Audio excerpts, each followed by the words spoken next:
Honorable Speaker, sir, on the sacred occasion of Magh Purnima and the birth anniversary of Guru Ravidas, I present the budget for the year 2026-2027. Since we assumed office 12 years ago, India's economic trajectory has been marked by stability, fiscal discipline, sustained growth, and moderate inflation.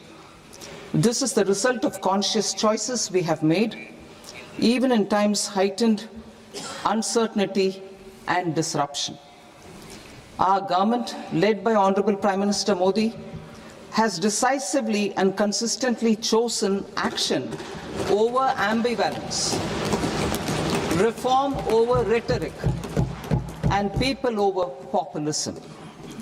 We have pursued far-reaching structural reforms, fiscal prudence and monetary stability, whilst maintaining a strong thrust on public investment.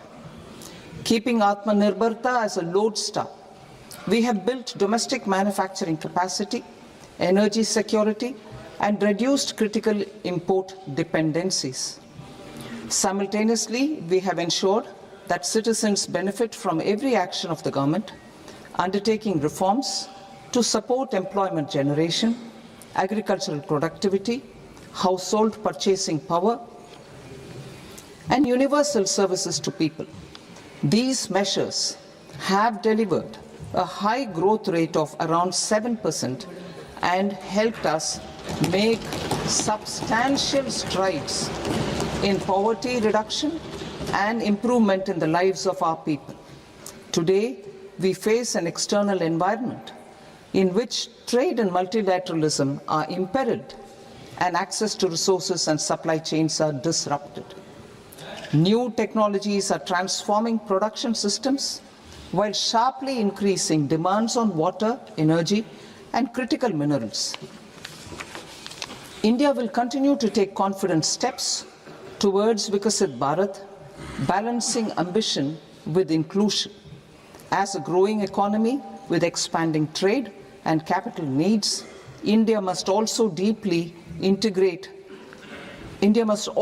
remain deeply integrated with global markets, exporting more and attracting stable long-term investment.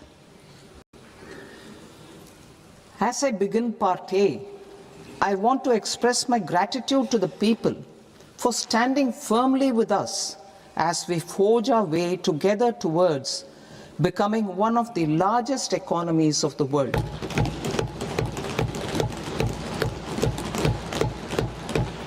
Our aim is to transform aspiration into achievement and potential into performance as we ensure that the dividends of growth reach every farmer, the scheduled caste, the scheduled tribes, the nomads, the youth, the poor, and the women. In Vikasit Bharat Young Leaders Dialogue 2026, several innovative ideas were shared with our Prime Minister, which have inspired many of the proposals, making this a unique Yuva Shakti-driven budget. Our government's sankalp is to focus on our poor, underprivileged, and the disadvantaged. To deliver on this sankalp, and given that this is the first budget prepared in Kartavya Bhavan, we are inspired by three Kartavya. Our first Kartavya is to accelerate and sustain economic growth by enhancing productivity and competitiveness and building resilience to volatile global dynamics. Our second Kartavya is to fulfill aspirations of our people and build their capacity, making them strong partners in India's path to prosperity. Our third Kartavya, aligned with our vision of Sabka Saath, Sabka Vikas, is to ensure that every family, community, region, and sector has access to resources, amenities, and opportunities for meaningful participation. This threefold approach requires a supportive ecosystem. The first requirement is to sustain the momentum of structural reforms, continuous, adaptive, and forward-looking. Second, a robust and resilient financial sector is central to mobilizing savings, allocating capital efficiently, and managing risks. Third, cutting-edge technologies, including AI applications, can serve us as force multipliers for better governance. Reform Express. Our government has undertaken comprehensive reforms towards creating employment, boosting productivity, and accelerating growth. After the Prime Minister's announcement on Independence Day in 2025, over 350 reforms have been rolled out. This includes GST simplification, notification of labor codes, and rationalization of mandatory quality control orders. High-level committees have been formed, and in parallel, the central government is working with the state governments on deregulation and reducing compliance requirements. The Reform Express is well on its way and will maintain its momentum to help us fulfill our kartavya. I now move to specific proposals. Under our first kartavya, to accelerate and sustain economic growth, I propose interventions in 6 areas. 1. Scaling up manufacturing in 7 strategic and frontier sectors. 2. Rejuvenating legacy industrial sectors. 3. Creating champion MSMEs. 4. Delivering a powerful push for infrastructure. 5. Ensuring long-term security and stability. And 6. Developing city economic regions. Scaling up of manufacturing in 7 strategic and frontier sectors. Biopharma Shakti, meaning biopharma strategy for health advancement through knowledge, technology, and innovation. India's disease burden is observed to be shifting towards non-communicable diseases like diabetes, cancer, and autoimmune disorders. Biologic medicines are key to longevity and quality of life at affordable costs. To develop India as a global biopharma manufacturing hub,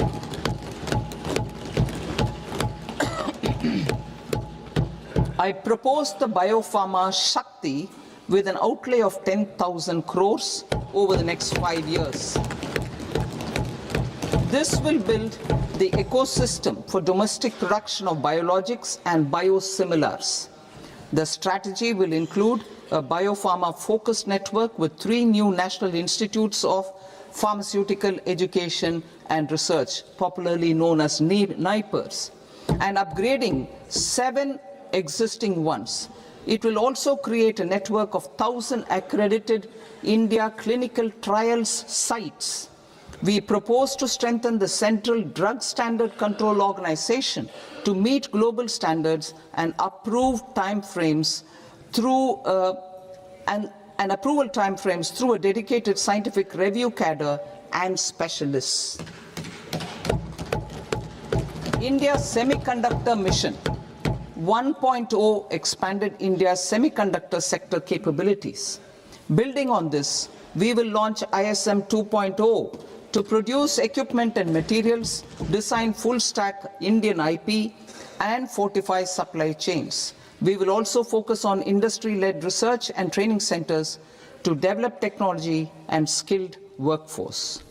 The Electronics Components Manufacturing Scheme, launched in April 2025, with an outlay of 22,919 crores, already has investment commitments at double the targets. We propose to increase the outlay to 40,000 crores to capitalize on this momentum.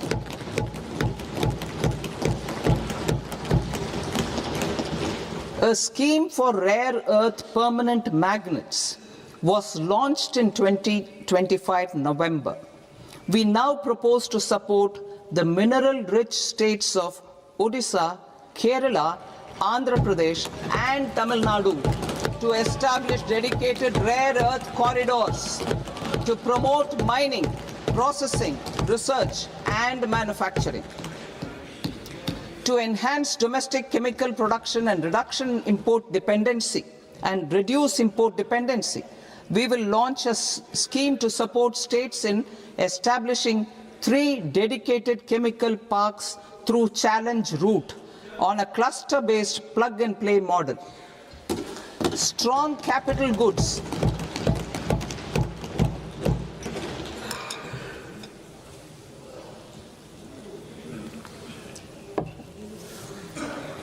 Strong capital goods capability is a determinant of productivity and quality across different sectors.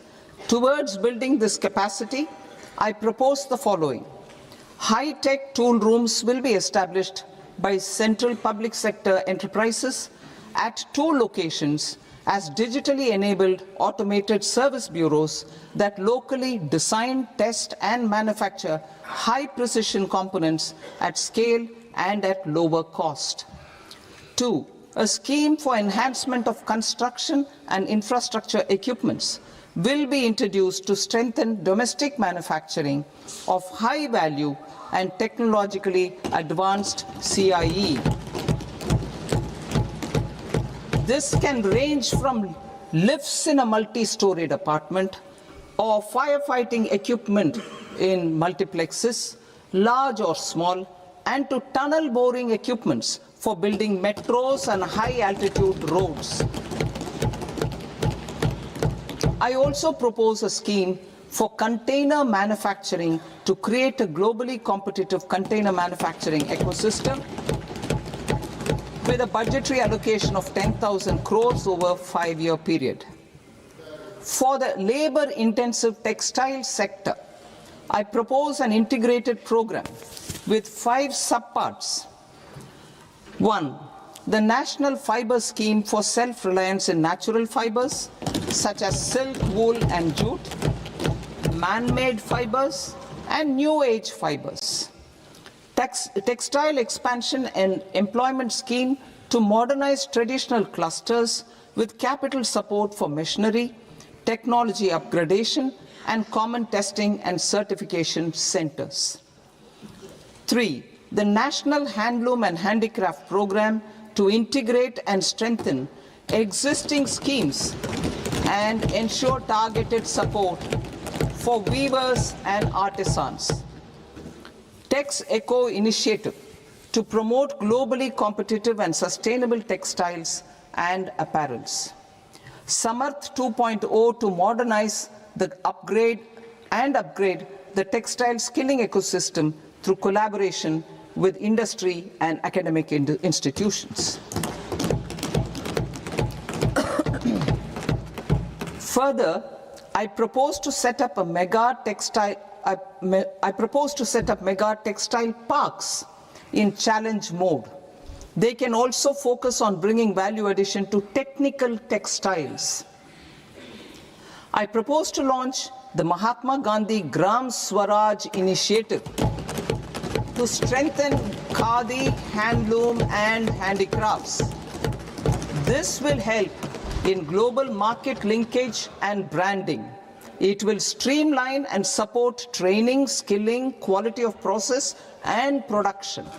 This will benefit our weavers, village industries, One District, One Product ODOP initiative and also our rural youth. India has the potential to emerge as a global hub for high quality, affordable sports goods. I propose a dedicated initiative for sports goods that will promote manufacturing, research and innovation in equipment design as well as material sciences. Rejuvenation of legacy industrial clusters. I propose to introduce a scheme to revive 200 legacy industrial clusters to improve their cost competitiveness and efficiency through infrastructure and technology upgradation. Creating champion SMEs and supporting micro enterprises. Recognizing MSMEs as a vital engine of growth, I propose a three-pronged approach to help them grow as champions. Equity support. I propose to introduce a dedicated 10,000 crores SME growth fund to create future champions, incentivizing enterprises based on select criteria. I also propose to top up the Self-Reliant India Fund set up in 2021 with 2,000 crores to continue support to micro enterprises and maintain their access to risk capital. Liquidity support. With TREDS, more than 7 lakh crore has been made available to MSMEs. To leverage its full potential, I propose 4 measures. 1. Mandate TREDS as the transaction settlement platform for all purchases from MSMEs by CPSEs, serving as a benchmark for other corporates. 2. Introduce a credit guarantee support mechanism through CGTMSE for invoice discounting on TREDS platform. 3. Link GEM with TREDS for sharing information with financiers about government purchases from MSMEs, encouraging cheaper and quicker financing. 4.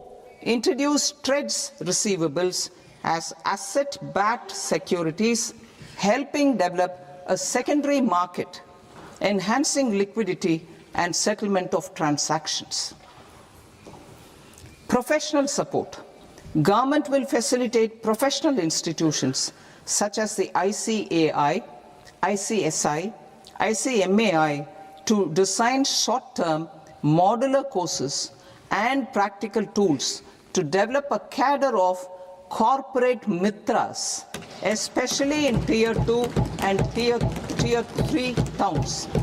These accredited para-professionals will help MSMEs meet compliance requirements at affordable costs. Infrastructure. During this past decade, our government has undertaken several initiatives for large-scale enhancement of public infrastructure, including through new financing instruments such as Infrastructure Investment Trust (InvITs) and Real Estate Investment Trust (REITs), and institutions like NIIF and NABFID. We shall continue to focus on developing infrastructure in cities with over 5 lakh population, that is Tier 2, Tier 3 cities, which have expanded to become growth centers. Public capital expenditure has increased manifold from 2 lakh crore in 2014-15 to an allocation of 11.2 lakh crore in BE 25-26. In this coming year, that is financial year 2026-27, I propose to increase it to 12.2 lakh crores to continue the momentum. To strengthen the confidence of private developers regarding risks during infrastructure development and construction phase, I propose to set up an infrastructure risk guarantee fund to provide prudentially calibrated partial credit guarantee to lenders. Over the years, REITs have emerged as a successful instrument for asset monetization. I propose to accelerate recycling of significant real estate assets of the CPSEs through the setting up of dedicated REITs. To promote environmentally sustainable movement of cargo, I propose to 1. Establish new dedicated freight corridors connecting Dankuni in the east to Surat in the west. Operationalize 20 new national waterways over the next 5 years. Starting with National Waterways 5 in Orissa to connect mineral-rich areas of Talcher and Angul and industrial centers like Kalinga Nagar to the ports of Paradeep and Dhamra.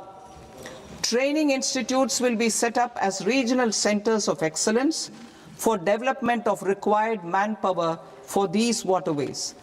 This will benefit youth in the entire stretch of the waterways to train and acquire skills. Further, a ship repair ecosystem catering to inland waterways will also be set up at Varanasi and Patna.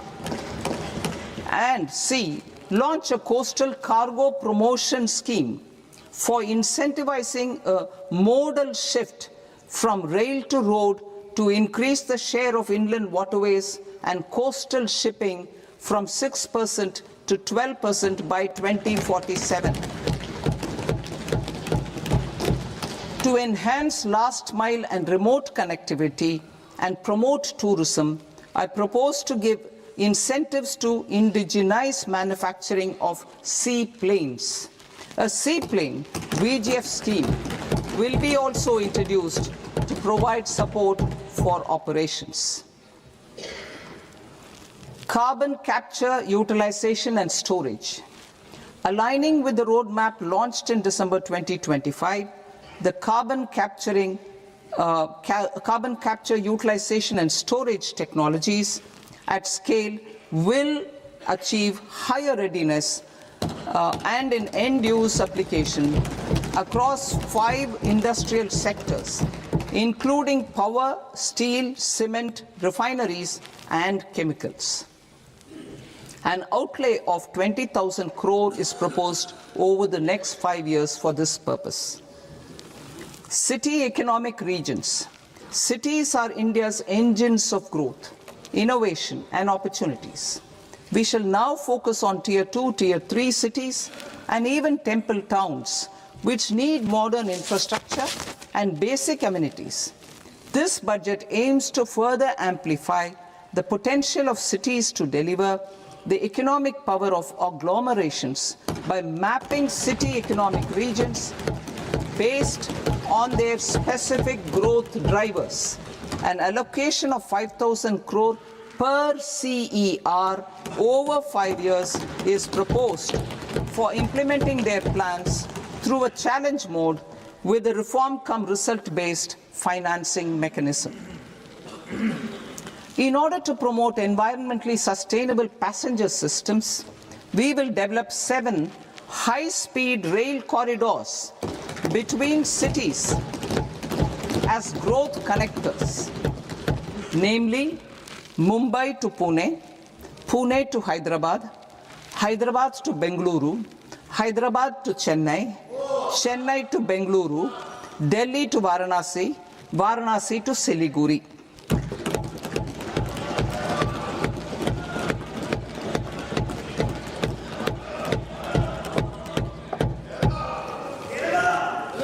Financial sector.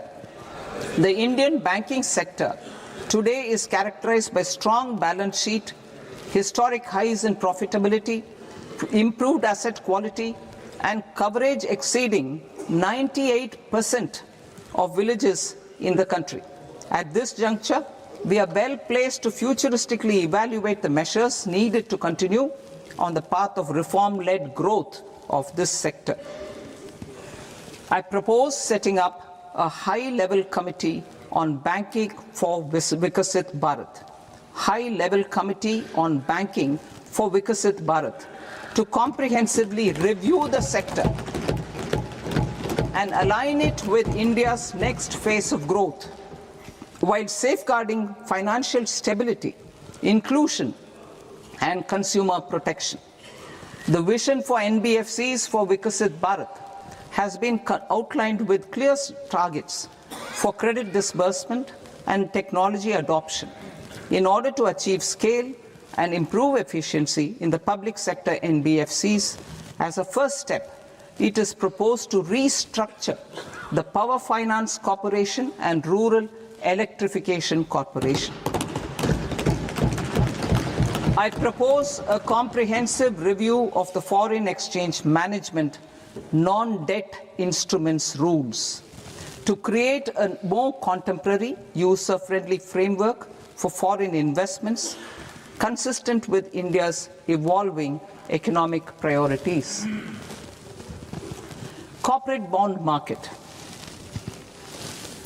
I propose to introduce a market-making framework with suitable access to funds and derivatives on corporate bond indices.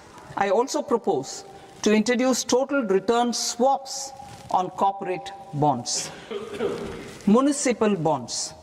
To encourage the issuance of municipal bonds of higher value by larger cities, I propose an incentive of 100 crore rupees for a single bond issuance. 100 crore rupees for a single bond issuance of more than 1,000 crore. The current scheme under Amrit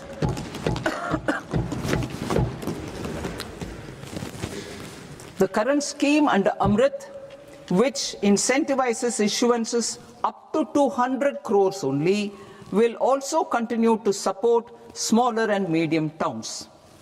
That will also continue to support the smaller and medium towns.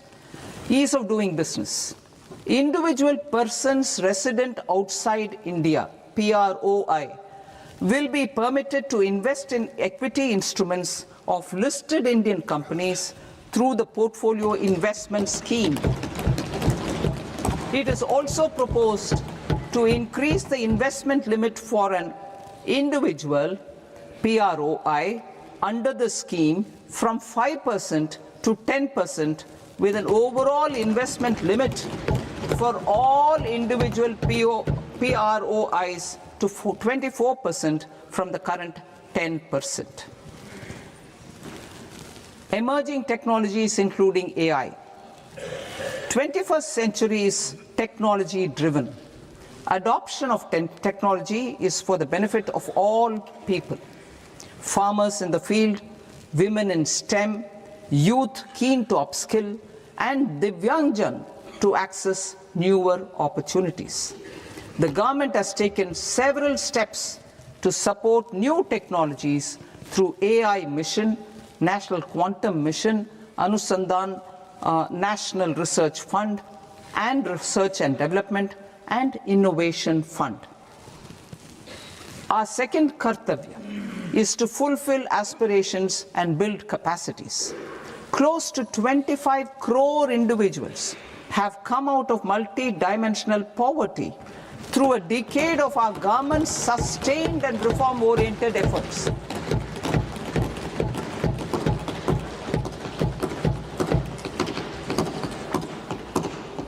Our government has therefore decided to place a renewed emphasis on the service sector to provide a pathway to fulfilling aspirations of a youthful India with the following measures. I propose to set up a high-powered education to employment and enterprises standing committee to recommend measures that focus on services sector as a core driver of Viksit Bharat. This will make us a global leader in services with a 10% global share by 2047. The committee will prioritize areas to optimize the potential for growth, employment, and exports. They will also assess the impact of emerging technologies, including AI, on jobs and skill requirements and propose measures thereof. To create a range of skilled career pathways, a new range of skilled career pathways for our youth, I propose interventions in the following sectors. Health. Existing institutions for allied health professionals will be upgraded and new AHP institutions established in private and government sectors. This will cover 10 selected disciplines, including optometry, radiology, anesthesia, OT technology, applied psychology, and behavioral health, and add 1 lakh AHPs over the next 5 years. A strong care system covering geriatric and allied care services will be built. A variety of NSQF-aligned programs will be developed to train multi-skilled caregivers, combining core care and allied skills such as wellness, yoga, and operation of medical assistive devices. In the coming year, 1.5 lakh caregivers will be trained.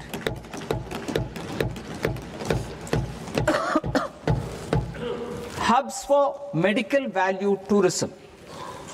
To promote India as a hub for medical tourism services, I propose to launch a scheme to support states in establishing 5 regional medical hubs in partnership with the private sector.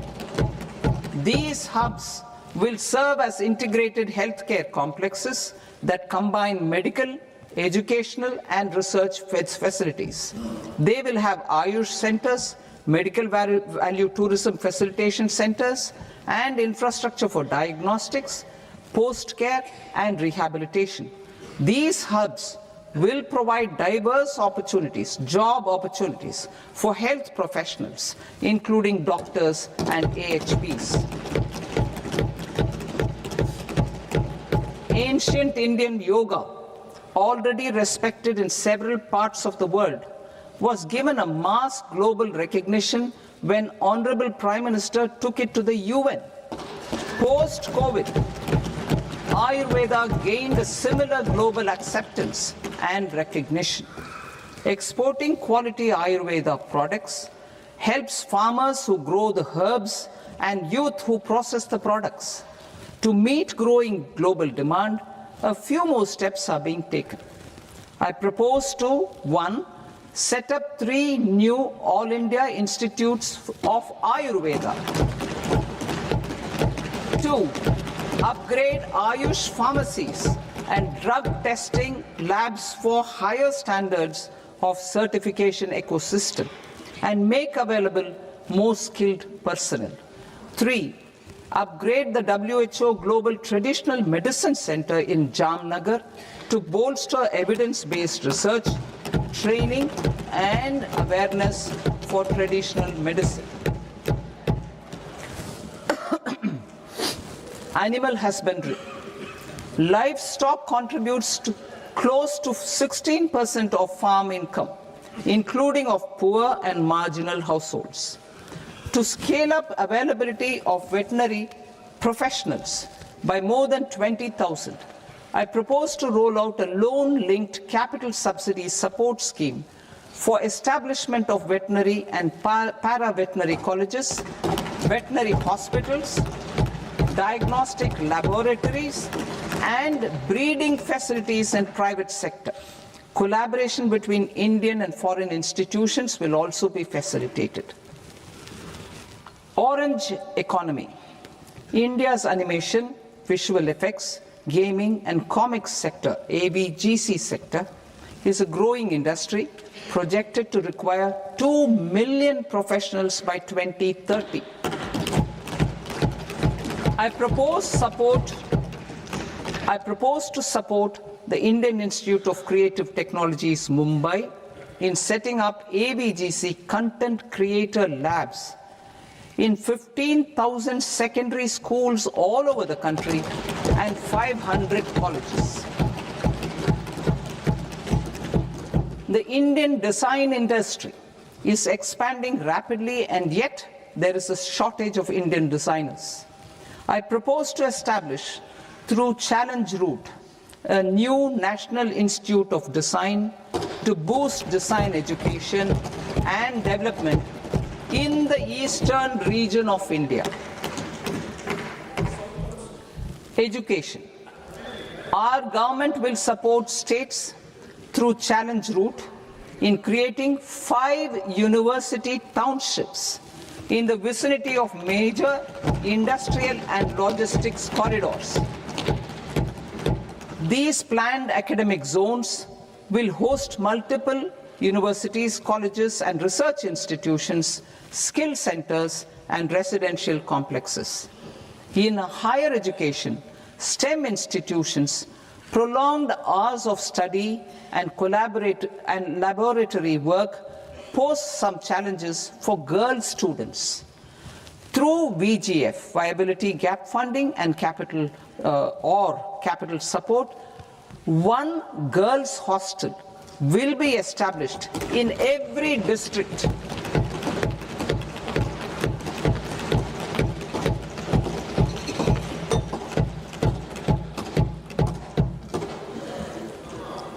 To promote astrophysics and astronomy via immersive experiences. 4 telescope infrastructure facilities will be set up or upgraded. The National Large Solar Telescope, the National Large Optical Infrared Telescope, the Himalayan Chandra Telescope, and the Cosmos 2 Planetarium. Tourism. The tourism sector has the potential to play a large role in the employment generation, forex earnings, and expanding the local economy. I propose to set up a National Institute of Hospitality by upgrading the existing National Council for Hotel Management and Catering Technology. It will function as a bridge between academia, industry, and government. I also propose a pilot scheme for upskilling 10,000 guides in 20 iconic tourist sites through a standardized, high-quality, 12-week training course in hybrid mode in collaboration with the Indian Institute of Management. A national destination digital knowledge grid will be established to digitally document all places of significance, cultural, spiritual, and heritage. This initiative will create a new ecosystem of jobs for local researchers, historians, content creators, and technology partners. India has the potential and opportunity to offer world-class trekking and hiking experience. We will develop ecologically sustainable mountain trails in Himachal Pradesh, Uttarakhand, and Jammu Kashmir. Also in Araku Valley in the Eastern Ghats and Podigai Malai in the Western Ghats. Turtle trails along key nesting sites in the coastal areas of Odisha, Karnataka, and Kerala. And 3 bird watching trails along the Pulikat Lake in Andhra Pradesh, Tamil Nadu. It's on the border. Under the visionary leadership of Honorable Prime Minister, we established the International Big Cat Alliance in 2024. This year, India is hosting the first ever Global Big Cat Summit, where heads of governments and ministers from 95 range countries will deliberate on collective strategies for conservation. Heritage and culture tourism. I propose to develop 15 archaeological sites, including Lothal, Dholavira, Rakhi Gadi, Adichanallur, Sarnath, Hastinapur, and Leh Palace into vibrant experiential cultural destinations. Excavated landscapes will be open to the public through curated walkways. Immersive storytelling skills and technologies will be introduced to help conservation labs, interpretation centers, and guides. The sports sector provides multiple means of employment, skilling, and job opportunities.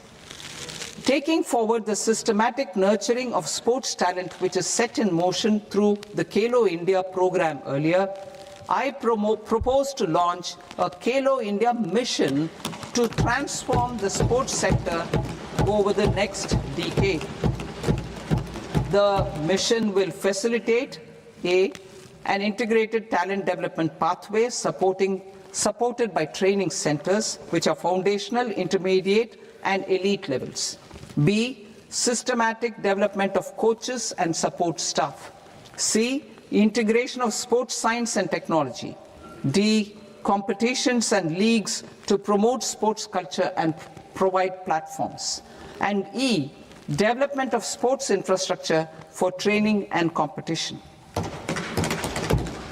Our third Kartavya aligns with our vision of Sabka Saath, Sabka Vikas towards Vikasit Bharat.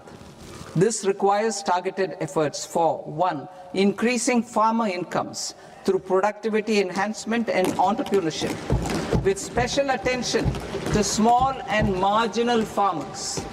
B. Empowering Divyangjan through access to livelihood opportunities, training, and high-quality assistive devices. C. Empowering the vulnerable to access mental health and trauma care. D. Focus on the Purvodaya states and the Northeast region to accelerate development and employment opportunities. Fisheries. We will undertake initiatives for integrated development of 500 reservoirs and Amrit Sarovars. 2. Strengthen the fisheries value chain in coastal areas and enable market linkages involving startups and women-led groups together with fish farmer producer organizations. Animal husbandry. To provide quality employment opportunities in rural and peri-urban areas, we will support the animal husbandry sector in entrepreneurship development through A. A credit-linked subsidy program. B. Scaling up and modernization of livestock enterprises. C. Enhanced creation of livestock, dairy, and poultry. Enhanced creation of livestock, dairy, and poultry-focused integrated value chains. And D. Encourage creation of livestock farmer-producer organizations. High-value agriculture. To diversify farm outputs, increase productivity, enhance farmers' incomes, and create new employment opportunities, we will support high-value crops such as coconut, sandalwood, cocoa, cashew in the coastal areas, agar trees in northeast, and nuts such as almonds, walnuts, and pine nuts in our hilly regions. These, all of them, will be supported. India is the world's largest producer of coconuts. About 30 million people, including nearly 10 million farmers, depend on coconuts for their livelihood. To further enhance competitiveness in coconut production, I propose a coconut promotion scheme to increase production and enhance productivity through various interventions, including replacing and non-productive trees with new saplings or plants or varieties in major coconut growing states. A dedicated program is proposed for Indian cashew and cocoa to make India self-reliant in raw cashew and coconut production and processing, enhance export competitiveness, and transform Indian cashew and Indian cocoa into premium global brands by 2030. Sandalwood. Sandalwood is closely linked to India's social and cultural heritage. Our government will partner with state governments to promote focused cultivation and post-harvest processing to restore the glory of the Indian sandalwood ecosystem, to rejuvenate old, low-yielding orchards, and expand high-density cultivation of walnuts, almonds, and pine nuts, we will support a dedicated program to enhance farmer incomes and in bringing value addition by engaging youth. Bharat Vistar, that is virtually integrated system to access agricultural resources. I propose to launch Bharat Vistar, a multilingual AI tool that shall integrate the AgriStack portals and the ICAR package on agricultural practices with AI systems. This will enhance farm productivity, enable better decisions for farmers, and reduce risk by providing customized advisory support. She Marts for rural women-led enterprises. Building on the success of Lakpati Didi program, I propose to help women take the next step from credit-linked livelihoods to being owners of enterprises. Self-help entrepreneur, She Marts will be set up as community-owned retail outlets within the cluster-level federations through enhanced and innovative financing instruments. Empowering Divyangjan. Divyangjan Kaushal Yojana. Information technology, AVGC sectors, hospitality and food and beverages sectors often offer task-oriented and process-driven roles which are suitable for Divyangjan. We will ensure dignified livelihood opportunities through industry-relevant and customized training specific to each Divyangjan group. Divyang Sahara Yojana. Timely access to high-quality assistive devices for all eligible Divyangjan is a fundamental need. I propose to 1. Support the Artificial Limbs Manufacturing Corporation of India, Alimco, to set up and to scale up production of assistive devices, invest in R&D and AI integration, strengthen PM Divyasha Kendras, and support setting up of assistive technology marts as modern retail style centers where Divyangjan and senior citizens can see, try and purchase assistive products. Reaffirming our commitment to mental health and trauma care. There are no national institutes for mental health care in North India. We will therefore set up a NIMHANS 2 and also upgrade national mental health institutes in Ranchi and in Tezpur as regional apex institutions. Emergencies expose families, particularly the poor and vulnerable, to unexpected expenditure. We will strengthen and increase these capacities by 50% in district hospitals by establishing emergency and trauma care centers. Focus on Purvodaya states and northeastern regions. Purvodaya. I propose the development of an integrated East Coast industrial corridor with a well-connected node at Durgapur, creation of 5 tourism destinations in 5 Purvodaya states, and the provision of 4,000 e-buses. Buddhist sites in northeastern region. The northeastern region is a civilizational confluence of Theravada and Mahayana or Vajrayana traditions. I propose to launch a scheme for development of Buddhist circuits in Arunachal Pradesh, Sikkim, Assam, Manipur, Mizoram, and Tripura. The scheme will cover preservation of temples and monasteries, pilgrimage interpretation centers, connectivity, and pilgrim amenities. 16th Finance Commission. On 17th November 2025, the 16th Finance Commission submitted its report to the President. As mandated under Article 281 of the Constitution, The government is to lay the report along with the explanatory memorandum on the action taken report on the recommendations of the Commission in Parliament, which, Sir, Honourable Speaker, you've allowed me to do at the commencement of this session. The government has accepted the recommendation of the Commission to retain the vertical share of devolution at 41%.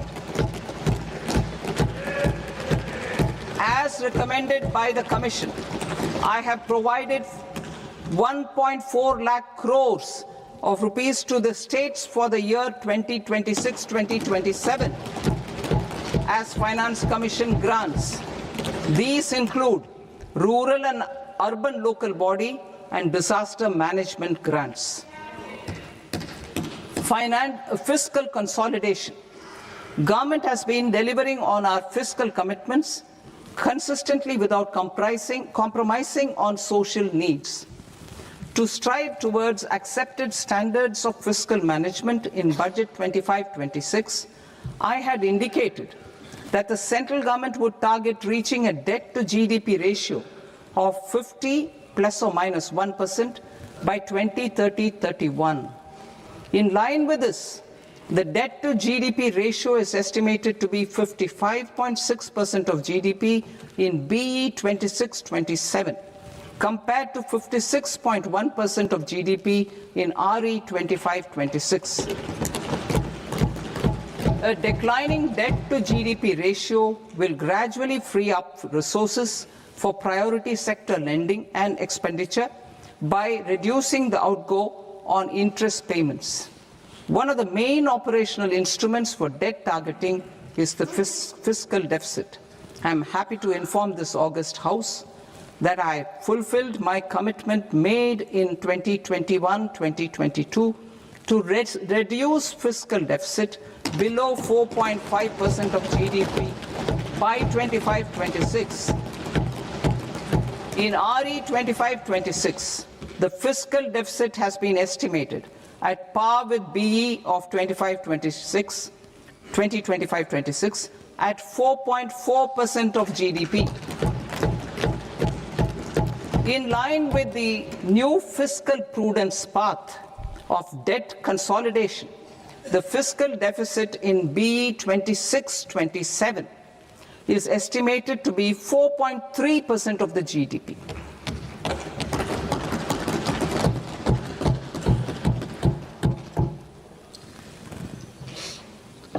The revised estimates of the non-debt receipts are 34 lakh crore rupees, of which the centre's net tax receipts are 26.7 lakh crore.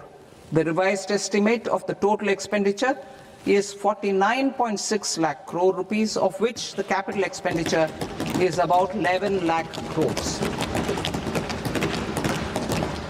Budget estimates 2026 to 2027.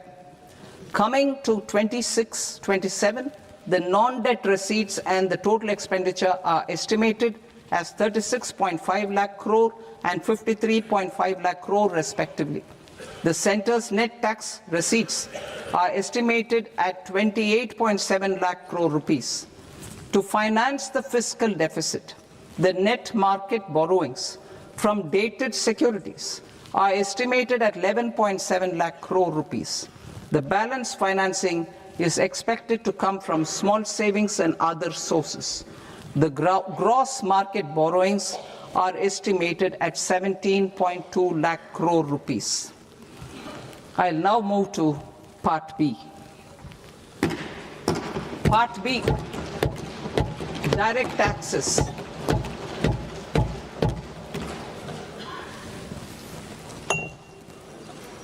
Honourable Speaker, sir, I now present my proposals on direct taxes.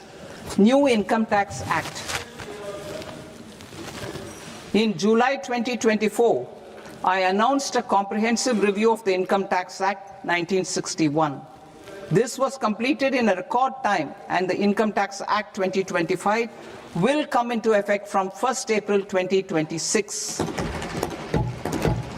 The simplified income tax rules and forms will be notified shortly, giving adequate time to taxpayers to acquaint themselves with its requirements. The forms have been redesigned such that ordinary citizens can comply without difficulty. Ease of living. I propose that any interest awarded by the Motor Accident Claims Tribunal to a natural person will be exempt from income tax, and any TDS on this account will be done away with. I propose to reduce TCS rate on the sale of overseas tour program package from the current 5% and 20% to 2% without any stipulation of amount. I propose to reduce TCS rate for pursuing education and for medical purposes under the Liberalized Remittance Scheme, popularly known as LRS, from 5% to 2%. Supply of manpower services is proposed to be specifically brought within the ambit of payment to contractors for the purpose of TDS to avoid ambiguity. Thus, TDS on these services will be at the rate of either 1% or 2% only. I propose a scheme for small taxpayers, wherein a rule-based automated process will enable obtaining a lower or nil deduction certificate instead of filing an application with the assessing officer.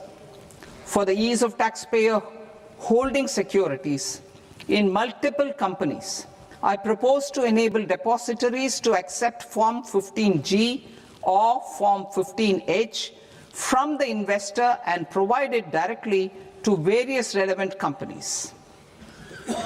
I propose to extend time available for revising returns from 31st December to up to 31st March with the payment of a nominal fee.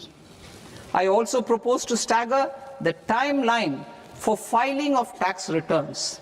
Individuals with ITR 1 and ITR 2 returns will continue to file till 31st July, and non-audit business cases or trusts are proposed to be allowed time till 31st August. TDS on sale of immovable property by a non-resident is proposed to be deducted and deposited through resident buyers and his or her PAN-based challan instead of requiring a TAN, which is a temporary accounting number. To address practical issues of small taxpayers like students, young professionals, tech employees, relocated NRIs, and such others, I propose to introduce a one-time 6-month foreign asset disclosure scheme for these taxpayers to disclose income or assets below a certain size. This scheme would be applicable for two categories of taxpayers, namely A, who did not disclose their overseas income or assets, and B, who disclosed their overseas income and or paid due tax but could not declare the asset acquired. For category A, the limit of undisclosed income or asset is proposed to be up to 1 crore rupees. They need to pay 30% of fair market value of asset or 30% of undisclosed income as tax and 30% as additional income tax in lieu of penalty, and would thereby get immunity from prosecution. For category B, asset value is proposed to be up to 5 crore rupees. Here, immunity from both penalty and prosecution will be available with a payment of fee of 1 lakh rupees. Rationalizing penalty and prosecution. Multiplicity of proceedings are hindrance to the ease of doing business. I propose to integrate assessment and penalty proceedings by way of a common order for both. There will be no interest liability on the taxpayer on the penalty amount for the period of appeal before the first appellate authority, irrespective of the outcome of appeal process. Further, quantum of prepayment is being reduced from 20% to 10% and will continue to be calculated only on core tax demand. As an additional measure for reducing litigation, I propose to allow taxpayers to update their returns even after reassessment proceedings have been initiated, and an additional 10% tax rate over and above the rate applicable for the relevant year. The assessing officer will then use only this updated return in his proceedings. There is already a framework for immunity from penalty and prosecution in the cases of underreporting. I propose to apply this framework for immunity to misreporting too. However, in such a case, the taxpayer will need to pay 100% of the tax amount as an additional income tax over and above the tax and interest due. Penalties for certain technical defaults, such as failure to get accounts audited, non-furnishing of transfer pricing audit report, and default in furnishing statement for financial transactions are proposed to be converted into fee.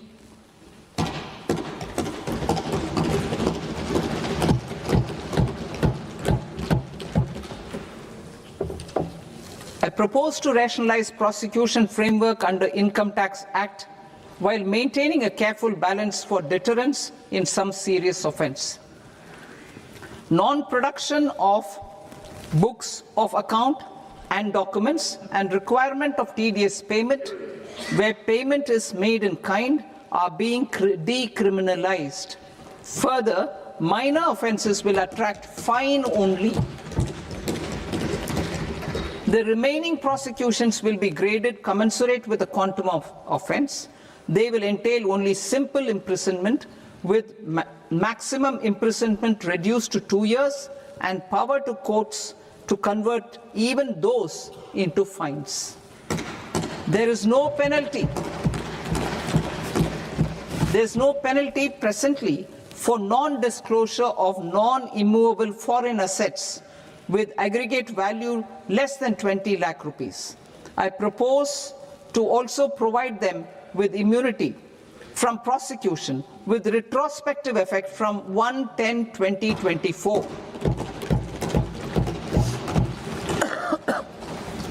Cooperatives. Deduction is already allowed to a primary cooperative society engaged in supplying milk, oilseeds, fruits or vegetables raised or grown by its members. I propose to extend this deduction to also include supply of cattle feed and cotton seed produced by its members. I propose to allow inter-cooperative society dividend income as deduction under the new tax regime to the extent it is further distributed to its members. I further propose to allow exemption for a period of 3 years to dividend income received by a notified national cooperative federation on their investments made in companies up to 31/1/2026. This exemption would be allowed only for dividends further distributed to its member cooperatives.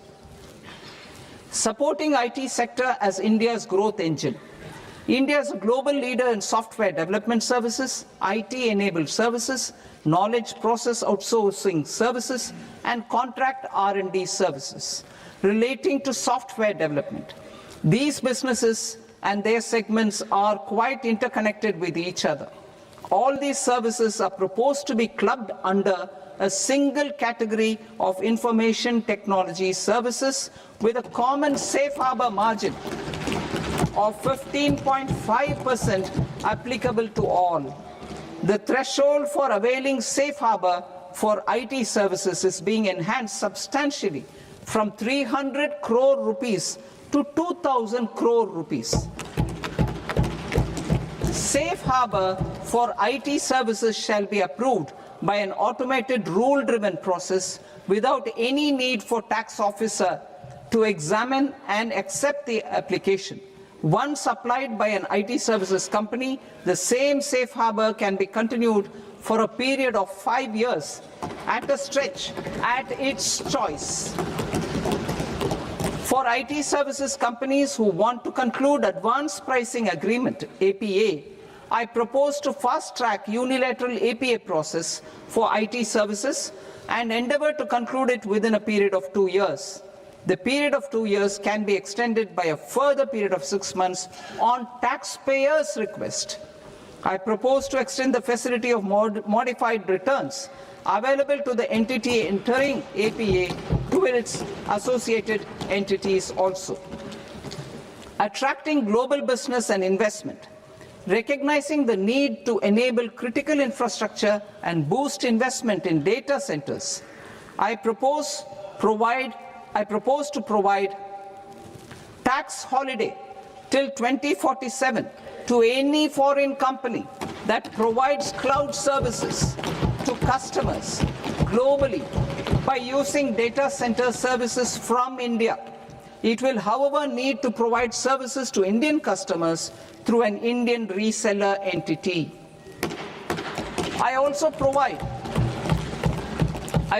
propose to provide a safe harbor of 15% on cost in case the company providing data center services from India is a related entity. To harness the efficiency of just-in-time logistics for electronic manufacturing, I propose to provide safe harbor to non-residents for component warehousing in a bonded warehouse at a profit margin of 2% of the invoice value. The resultant tax of about 0.7% will be much lower than in competing jurisdictions. To provide fillip to toll manufacturing in India, I propose to provide exemption from income tax for 5 years to any non-resident who provides capital goods, equipment, or tooling to any toll manufacturer in a bonded zone. To encourage vast pool of global talent to work in India for a longer period of time, I propose to provide exemption to global, non-India sourced income of a non-resident expert for a stay period of 5 years under notified schemes. I propose to provide exemption from minimum alternate tax, the MAT, to all non-residents who pay tax on presumptive basis. Tax administration. I propose to constitute a joint committee of Ministry of Corporate Affairs and Central Board of Direct Taxes for incorporating the requirements of income computation and disclosure standards, the ICDS, in the Indian Accounting Standards, Ind AS itself. Separate accounting requirement based on ICDS will be done away with from the tax year 27-28. To support Prime Minister Modi's vision of homegrown accounting and advisory firms to become global leaders, I propose to rationalize the definition of accountant for the purposes of safe harbor rules. Other tax proposals. Change in taxation of buyback was brought in to address the improper use of buyback route by promoters. In the interest of minority shareholders, I propose to tax buyback for all types of shareholders as capital gains. However, to disincentivize misuse of tax arbitrage, promoters will pay an additional buyback tax. This will make effective tax 22% for corporate promoters. For non-corporate promoters, the effective tax will be 30%. TCS rate for sellers of specific goods, namely alcoholic liquor, scrap, and minerals, will be rationalized to 2%, and that on tendu leaves will be reduced from 5% to 2%. I propose to raise the STT on futures to 0.05% from the present 0.02%. STT on options premium and exercise of options are both proposed to be raised to 0.15% from the present rate of 0.1% and 0.125% respectively. We reformed the taxation landscape for corporates in 2019 by providing them a simplified regime with lower tax rate so that they could productively focus on business rather than on claim of deductions and exemptions. To encourage companies to shift to the new regime, set-off of brought forward MAT credit, minimum alternate tax credit, is proposed to be allowed to companies only in the new regime. Set-off using available MAT credit is proposed to be allowed to an extent of 1/4 of the tax liability in the new regime. MAT is proposed to be made final tax, so there will be no further credit accumulation from 1st April 2026. In line with this change, the rate of final tax is being reduced to 14% from the current MAT rate of 15%. The brought forward MAT credit of taxpayers accumulated till 30th March 2026 will continue to be available to them for set-off as above. Indirect taxes. I shall now take up proposals related to indirect taxes. My proposals for customs and central excise aim to further simplify the tariff structure, support domestic manufacturing, promote export competitiveness, and correct inversion in duty. To continue weeding out long continuing customs duty exemptions, I propose to remove certain exemptions on items which are being manufactured in India or where the imports are negligible. Similarly, to further simplify the process of ascertaining the rate of duty applicable on a particular item, I propose to incorporate certain effective rates in various customs notifications to the tariff schedule itself. I shall now take up sector-specific proposals. Promotion of exports of marine, leather, and textile products. I propose to increase the limit for duty-free imports of specified inputs used for processing seafoods for export from the current 1% to 3% of FOB value of the previous year's export turnover. I also propose to allow duty-free imports of specified inputs, which is currently available for exports of leather or synthetic footwear, to exports of shoe uppers as well. I propose to extend the time period for export of final product from the existing 6 months to 1 year for exporters of leather or textile garments, leather or synthetic footwear, and other leather products. Energy transition and security. I propose to extend the basic customs duty exemption given to capital goods used for manufacturing lithium-ion cells for batteries to those used for manufacturing lithium-ion cells for battery energy storage systems also. I propose to exempt basic customs duty on import of sodium antimonate for use in manufacture of solar glass. Nuclear power. I propose to extend the existing basic customs duty exemption on imports of goods required for nuclear power projects till the year 2035 and expand it for all nuclear plants irrespective of their capacity. Critical minerals. It is proposed to provide basic customs duty exemption to the import of capital goods required for the processing of critical minerals in India. Biogas blended CNG. I propose to exclude the entire value of biogas while calculating the central excise duty payable on biogas blended CNG. Civil and defense aviation. I propose to exempt basic customs duty on components and parts required for the manufacture of civilian, training and other aircrafts. It is proposed to exempt basic customs duty on raw materials imported for the manufacture of parts of aircraft to be used in maintenance, repair or overall requirements by units in the defense sector. Electronics. To deepen value addition in the consumer electronics sector, I propose to exempt basic customs duty on specified parts used in the manufacture of microwave ovens. Special economic zone.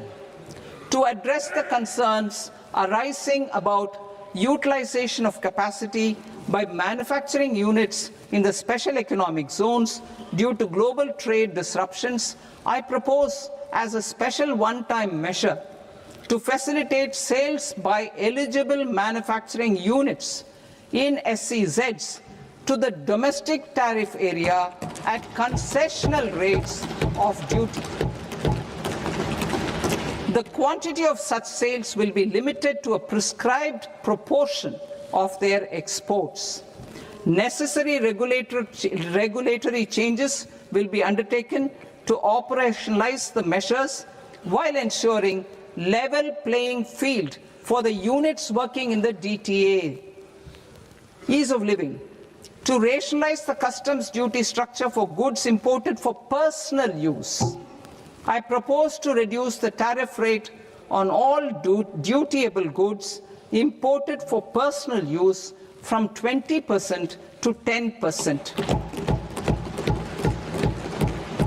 To provide relief to patients, particularly those suffering from cancer, I propose to exempt basic customs duty on 17 drugs or medicines. I propose also to add 7 more rare diseases for the purposes of exempting import duties on personal imports of drugs, medicines, and food for special medical purposes used in their treatment. Customs process. India's role and share in the global trade is poised for a major leap in line with our ambition and journey towards Vikasit Bharat.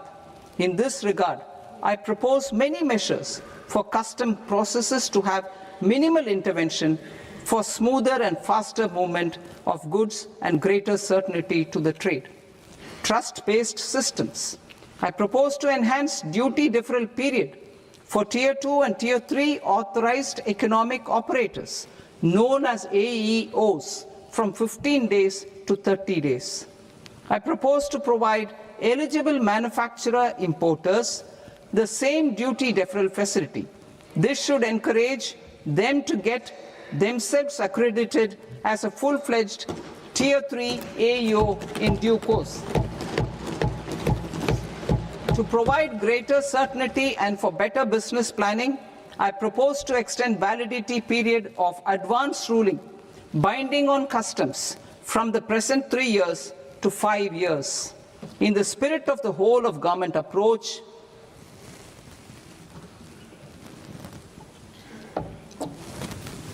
government agencies will be encouraged to leverage AEO accreditation for preferential treatment in clearing their cargo.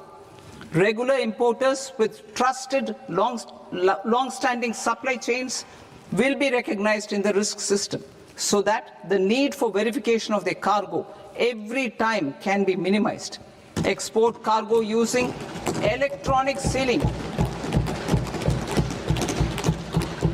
Export cargo using electronic sealing will be provided through clearance from the factory premises to the ship. For import of goods not needing any compliance, filing of bill of entry by a trusted importer and arrival of goods will automatically notify customs for completing their clearance formalities. This will enable goods to be released immediately on arrival. The customs warehouse framework will be transformed into a warehouse operator-centric system with a self-declarations, electronic tracking, and risk-based audit. These reforms will move away from the current system of officer-dependent approvals and reduce transaction delays and compliance costs. Ease of doing business. Approvals required for cargo clearance from various government agencies will be seamlessly processed through a single and interconnected digital window by the end of the financial year. Processes involved in clearance of food, drugs, plant and animal and wildlife products, accounting for about 70% of interdicted cargo, will be operationalized on this system by April 2026 itself. For goods not having any compliance requirement, clearance will be done by customs immediately after online registration is completed by the importer, subject to the payment of duty. Customs integrated system will be rolled out in 2 years as a single integrated and scalable platform for all customs processes. Utilization of non-intrusive scanning with advanced imaging and AI technology for risk assessment will be expanded in a phased manner with the objective to scan every container across all the major ports. New export opportunities to support Indian fishermen to fully harness the economic value of marine resources beyond our territorial waters. The following measures will be taken. A. Fish catch by an Indian fishing vessel in exclusive economic zone or on the high seas will be made free of duty. Landing of such fish on foreign port will be treated as export of goods. Safeguards will be put in place to prevent misuse during fish catch, transit or transshipment. To support aspirations of India's small businesses, artisans and startups to access global markets through e-commerce, I am pleased to announce complete removal of the current value cap of 10 lakh rupees per consignment on courier exports. In addition, handling of rejected and returned consignments will be improved with effective use of technology for identifying such consignments. I propose to revise provisions governing baggage clearance during international travel to address genuine concerns of passengers. The revised rules will enhance duty-free allowances in line with the present-day travel realities and provide clarity in temporary carriage of goods brought in or taken out. There are honest taxpayers who are willing to settle disputes by paying all their dues, but they get deterred due to negative connotation associated with penalty. They will now be able to close cases by paying an additional amount in lieu of penalty. Honorable Speaker, sir, with this, I commend the budget to this august House. Jai Hind.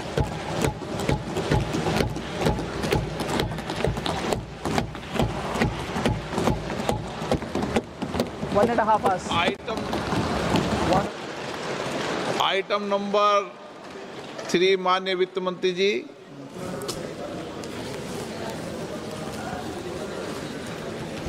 Item number 2, sir. 3. Sir, with your permission, I rise to lay on the table of the table the following statements under Section 3, 1 of the Fiscal Responsibility and Budget Management Act of 2003.